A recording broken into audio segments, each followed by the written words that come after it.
మరి జూన్ 4వ తారీఖున ఎలక్షన్ రిజల్ట్ వచ్చిన రోజు నుంచి చంద్రబాబు నాయుడు గారు ముఖ్యమంత్రిగా బాధ్యతలు చేపట్టిన జూన్ 12వ తారీఖు వరకు కూడా వెన్నుపోటుకు 2 ఏళ్ళు అని అంటూ వైఎస్ఆర్సీపీ ప్రతి నియోజకవర్గంలోని మండల స్థాయిలోని ఒక నిరసనలు వ్యక్తం చేస్తూ ఉంది. సో దీని మీద మీ అభిప్రాయం ఏంటి? వెన్నుపోటు రాజకీయాలు అని ఏదైనా చెప్పుకోవాలంటే దానికి ప్రతినిధిగా మనం ఉదాహరించుకోవాల్సింది జగన్మోహన్ రెడ్డి గారినే. ఎందుకంటే ఆయన జైల్లో ఉన్నప్పుడు ఎవరైతే ఆయన సోదరిమణి మన షర్మిలారెడ్డి గారు బయటకు వచ్చి నేనున్నానని చెప్పి పాదయాత్ర చేసి జగన్మోహన్ రెడ్డి గారు అధికారంలోకి రావడానికి ప్రధాన పాత్ర పోషిస్తే అధికారంలోకి వచ్చిన తరువాత ఆవిడ్ని కనీసం సొంత చెల్లి అని కూడా చూడకుండా ఆవిడకి సపోర్ట్ చేశారని ఆయన తల్లిని కూడా ఆయన పార్టీ నుంచి తన కుటుంబం నుంచి కూడా ఆయన బయటికి పంపించారు. దాన్ని వెన్నుపోటు అంటారు. అదేవిధంగా ఎవరైతే వైసీపీలో ఉన్నప్పుడు ఆయనకి సహకరించారో విజయసాయిరెడ్డి గారు లాంటి వాళ్ళు కూడా ఒక 2 సంవత్సరాల తర్వాత వాడుకుని వదిలేసి ఆయన్ని కూడా దూరం పెట్టారు. అటువంటి వ్యక్తులు ఈరోజు చంద్రబాబు నాయుడు గారిని వెన్నుపోటు రాజకీయాలు అనడం ప్రజలందరూ కూడా హర్షించరేమి. దీని గురించి అందరికీ అన్నీ తెలుసు. వెన్నుపోటుకి పేటెంట్ అంటూ ఉంటే దానికి అర్హులైన మొట్టమొదటి వ్యక్తి జగన్మోహన్ రెడ్డి గారు. అంటే ఇక్కడ ఇచ్చిన హామీలు ఏవి కూడా నెరవేర్చలేదు, ప్రజల్ని వెన్నుపోటు పొడిచాడు అబద్ధ హామీలతో, దాన్ని ప్రజలకు మనం ఖచ్చితంగా తీసుకెళ్లాల్సిన అవసరం ఉంది అని చెప్పేసి మాట్లాడుతున్నారు. నిజం గ్రౌండ్ లెవెల్లో పరిస్థితి ఏంటండి? ప్రజలందరూ కూడా ఇదే మాట్లాడుకుంటున్నారంటారు. ఈరోజు ప్రజలు ఈ 2 ఏళ్ల కూటమి ప్రభుత్వంలో చాలా ఆనందంగా ఉన్నారండి. ఎందుకంటే సచివాలయ వ్యవస్థ అనేది జగన్మోహన్ రెడ్డి గారు తీసుకొచ్చి వాలంటీర్లని వాళ్ళకు అనుసంధానం చేసి ప్రజల బతుకులను అస్తవ్యస్తం చేస్తే ఆ వాలంటీర్ వ్యవస్థని రద్దు చేసి సచివాలయ వ్యవస్థని గాడిలో పెట్టి వాళ్ళని పెర్ఫెక్ట్గా ఉపయోగించుకుంటూ పథకాలన్నీ ప్రతి వ్యక్తికి ఇంటికి చేరే విధంగా అధికారులు ప్రజాప్రతినిధులు కూడా కలిసి జవాబుదారీతనంతో ప్రజలకి సంక్షేమ పథకాలు ప్రతి ఒక్కరికి అందే విధంగా ఇప్పుడు కూటమి ప్రభుత్వం అనేది పరిపాలన సాగిస్తుంది. అదేవిధంగా వాళ్ళు ఏదైతే హామీ ఇచ్చారో సూపర్ 6లో భాగంగా అన్ని పథకాలు కూడా సమర్థవంతంగా ఇప్పటికే అమలు చేయడం జరిగింది. మహిళలకి స్త్రీశక్తి ఉచిత ప్రయాణం కానీ, దివ్యాంగులకు కూడా బస్సుల్లో ఉచిత ప్రయాణం కానీ, ఆటో వాళ్ళకి డబ్బులు వేయడం కానీ, రైతులకు వేయడం కానీ, అదేవిధంగా నిరుద్యోగ యువతకి ఉద్యోగ కల్పనలో భాగంగా డిఎస్సి ఇవ్వడం కానీ, అనేక లక్షల పెట్టుబడులు కలిగిన పరిశ్రమలు తీసుకొచ్చి ఉద్యోగ ఉపాధి కల్పనలో కానీ కూటమి ప్రభుత్వం ముందుంది.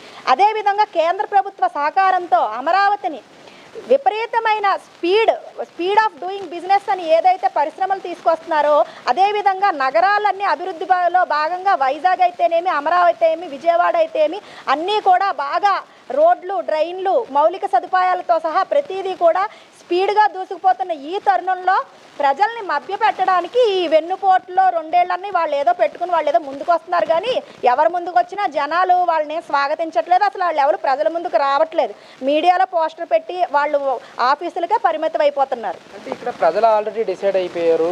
రేపు ఏ సందర్భంలో ఎలక్షన్ వచ్చినా కానీ జగన్నే గెలిపిస్తారు అని చెప్పేసి వైసీపీ నాయకులు మాట్లాడడం కానీ జగన్మోహన్ రెడ్డి గారు చెప్తా ఉన్నారు. ప్రజలు ఆల్రెడీ మాట్లాడుకుంటా ఉన్నారు. జగన్ ఉంటే మనకు మంచి జరిగేది, చంద్రబాబు నాయుడు మనకేదో బిర్యానీ పెడతాడని అనుకుంటే పలావ్ కూడా పెట్టకుండా వెళ్ళిపోయాడు అని చెప్పేసి మాట్లాడుకుంటున్నారని చెప్పి జగన్మోహన్ రెడ్డి చెప్తా ఉన్నారు ప్రతి మీటింగ్లోని కూడా.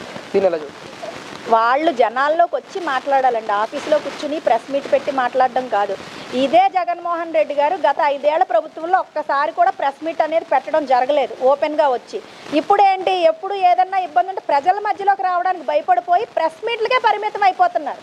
దానిలోనే కనపడుతుంది. ఇప్పుడు ప్రజల నుంచి వ్యతిరేకత వస్తుంది అనుకోండి, వాళ్ళు రావాలి కదా. ఇప్పుడు ప్రజలు మేము ప్రజావేదిక అని పెడుతున్నా, అదేవిధంగా సోమవారం గ్రీవెన్స్ పెడుతున్నా కూటమి ప్రభుత్వం దగ్గరికి ఎందుకు వస్తున్నారు? వస్తే సమస్యలు ఏమైనా ఉంటే తీరతాయనే కదా. ప్రతిపక్ష నేతల దగ్గరికి ఎందుకు వెళ్ళట్లేదు? వీళ్ళ ప్రతిపక్ష నేతలు ప్రజల దగ్గరికి ఎందుకు రావట్లేదు? వాళ్ళ గురించి ప్రజలకు తెలుసు. వాళ్ళ దగ్గరికి ఎవరు వెళ్ళట్లేదు కాబట్టి ప్రెస్ మీట్లు పెట్టుకుని వాళ్ళ నాయకులు తన చేజారిపోకుండా ఉండడం కోసం ప్రగల్భాలు పలుకుతూ ఇటువంటి మాటలు మాట్లాడుతున్నారు. అంతే తప్ప ప్రజలు అనేది వైసీపీ గురించి అసలు ఆలోచనే లేదు. ఈ 5 ఏళ్లలో ఇంకొక 3 ఏళ్లలో వైసీపీ ప్రభుత్వం భూస్థాపితం కూడా అవుతుందన్నలో అతిశయోక్తి లేదండి. శ్యామల ఏమో వైసీపీ కార్యకర్తలు తలుచుకుంటే టీడీపీ ఆఫీస్ ఉంటుందని మాట్లాడడం కానీ, విడుదల రజని మేము రేపొద్దున 3 ఏళ్ళ తర్వాత టీడీపీ పార్టీని మొత్తం భూస్థాపితం చేస్తామని చెప్పేసి మాట్లాడడం కానీ, వీళ్ళిద్దరు మాటలను ఎలా చూస్తారు?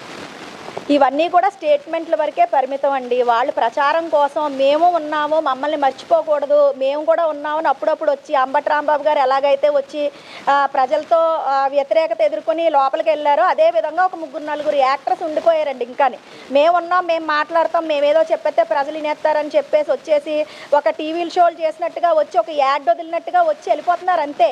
అంతేగాని వాళ్ళు ఎవరి దగ్గరికైనా వెళ్ళి కనీసం అడిగి మీ సమస్య ఏంటని అడిగి ఆ సమస్య ఏమన్నా ఎవరైనా అధికారుల దృష్టికైనా ఇందులో ఒక్కళ్ళన్నా తీసుకెళ్లారా? ఆ సమస్య ఒకవేళ ఎవరన్నా చెప్పారనుకోండి, మేమే ఉన్నాం నాయకులు, మా దగ్గరికి ఏదో ఒక సమస్య ఉంటే వస్తారు. 100 మందిలో 100 మందికి అన్ని తీరిపోవు. కొంతమంది మా దగ్గరికి వస్తారు, మేము మా పై అధికారుల దగ్గరికి కానీ మా ఎమ్మెల్యే గారి దగ్గరికి కానీ తీసుకెళ్తాం.